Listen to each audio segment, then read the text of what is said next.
Greetings.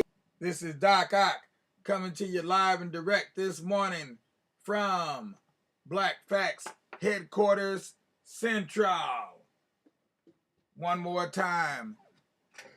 On the 21st of Avril, or April as we like to call it, bringing you more stories from the past, in the present, to take us on into the future. So, before we get started, as always, let me just go ahead and remind you that once you find me, what I need you to do is to go ahead and give us a like. If you're seeing us on Facebook, a thumbs up. If you're looking at us on YouTube, or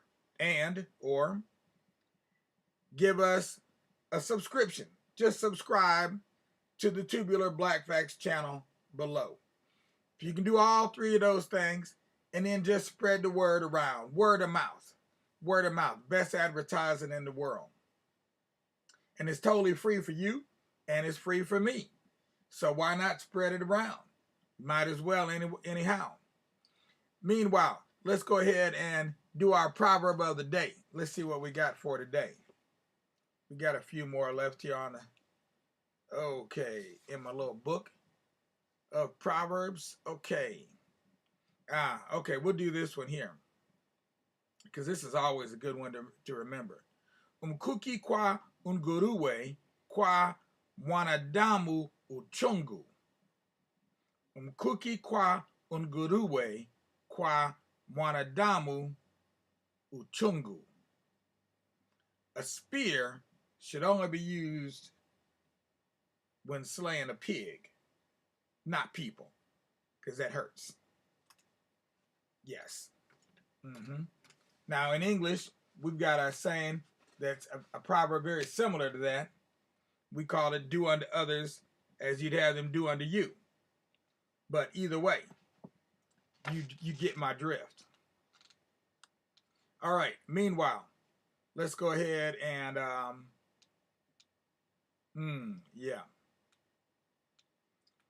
let's go ahead and read a poem from Brother Kamal Daoud.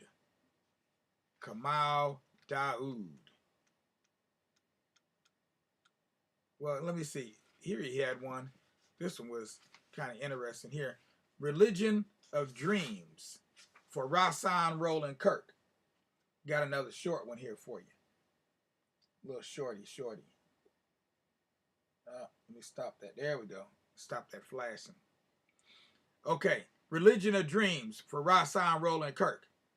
The blind man walks and talks in his sleep and acts from the substance of dreams. Out of the blackness came the light. Stars behind sunglasses, bells and whistles, three horns stuck in his mouth, hurricane in the chest, blind man with the wheel on the tip of his cane.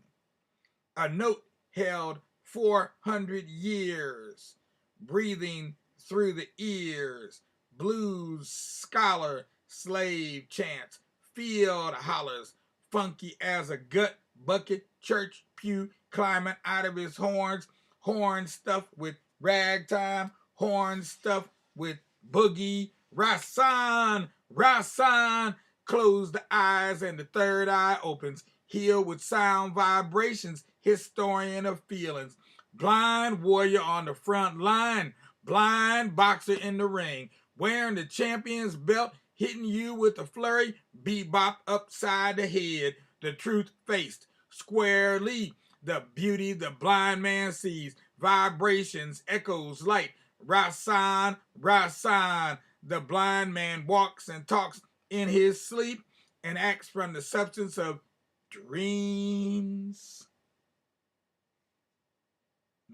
And we call that religion of dreams. Religion of dreams. All about the blind man, Rasan Roland Kirk. It's a bad brother. If you don't know, if you're not hip to Rasan, you need to get hip to Roland Kirk. Rasan Roland Kirk, right here, from right here in Ohio. I believe he was born and raised in Columbus, Ohio. One of the baddest musicians ever lived. Check the brother out. That does that one note concerto. That's right. He takes one breath and blows his horn for one whole side of an album without taking another breath. That's called circular breathing. You know, you can just bring the air in and let it flow right on out and just keep on blowing that horn. Bad brother. Bad brother. Like that.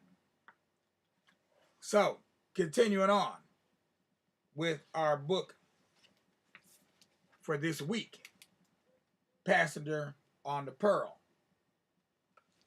The true story of Emily Edmondson's flight from slavery.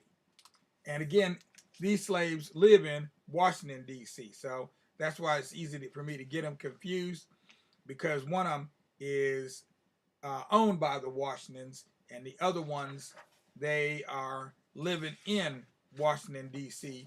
when they make their daring attempt at escape.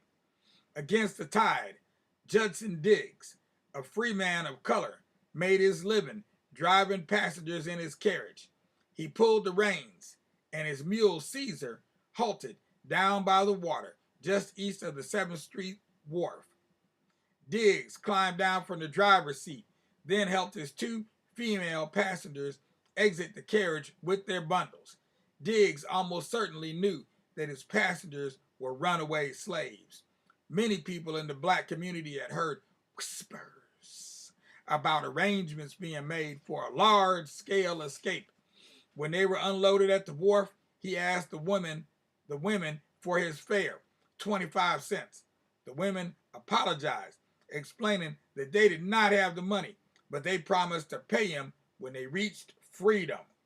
Well, Diggs may have sympathized with their desire for freedom, but he did not give free rides, and he did not like feeling duped. Diggs did not expect to ever receive payment. Angry, he left the women at the wharf, turned toward the city, and urged his mule back up the wet and muddy path. Sometime after 10 o'clock, Emily heard the sound of shuffling feet and the noise of heavy ropes and chains dragging. Ching, ching, ching, ching, ching, ching, ching, ching. And dropping on the deck above. Ching, ching, ching, ching, ching, ching, ching, ching. Not much later, the boat rocked gently, and the hull creaked and groaned as the ship drifted from the wharf to the middle of the Potomac River. The Pearl had eased its way only about a half-mile downriver when it stalled completely. Emily stared out of the small portal, but the scenery did not change. Where was the wind? Where was the wind that would pull those sails, make them billow in the wind? Where was that wind? Those below deck may have been able to hear the anchor being thrown overboard and splashing into the water. With so little wind to combat the tide, the ship needed the anchor to avoid being pushed back up the river toward D.C. At that point, they were trapped midstream, waiting for the winds to stir and the tides to change. The water was dead calm, stagnant. If the wind didn't pick up soon, the ship would be a helpless target for owners eager to recapture and reclaim their runaways. Throughout the night, those on board prayed for stronger winds to complete their escape, or for compassion from their captors if they made it no farther. After dawn on Sunday morning, the sun began to dissolve the fog and stir the air. They heard chains rattling on the deck as someone raised the anchor and the ship began to drift. A middle-aged white man with a thin, weathered face and long, wavy hair uncovered the hatches, allowing a rush of fresh air to flood the cabin below deck. The man distributed bread and removed the bulkhead between the hold and the cabin so that those who wanted to could get into the cabin to cook. At last, the wind began to grow stronger and the boat hurried along, trying to make up for lost time. The sound of water sloshing against the hull and the bounce of the ship in the waves reassured those on board they were at last on their way.